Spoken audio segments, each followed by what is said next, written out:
a clean entry into the buzzsaw from the butterfly would be useful, because it seems like you should be able to do that well, because they're both already in underhand.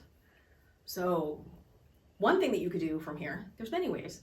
One thing that you could do is separate your arms, and then that same wrap we just did, do that wrap here, and then you could stop your poi, and then bring them into that version, or that version, or that version, or that version, whichever version you wanted, because you stopped the poi after you did the wrap.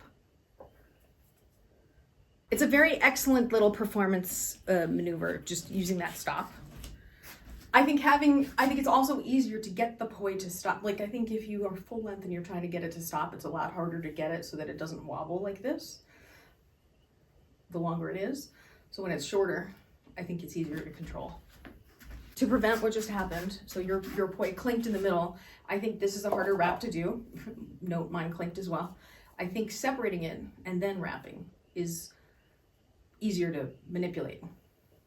I feel like you have the technique. The next thing I would invite you to consider is how to, even as you're learning the technique, how to emphasize the dramatic aspect of the technique. So in this case, we did a lockout and then we stopped. Instead of stopping but then moving as if you didn't mean to stop, own the stop as part of your performance experience. And imagine, if you will, that you use this at a point in music where you wanted to have some sort of break, you know? There was something that happened where the music stopped for a second. Yeah, I think that could be just a useful... I'm not saying what you should always do. It should always look this way or always look that way, but understand having the choice to own it as a performance technique versus, okay, I'm just perfunctorily executing this technique here and it doesn't matter what I look like from a presentation perspective. It does. Yes, the pregnant pause, as it were.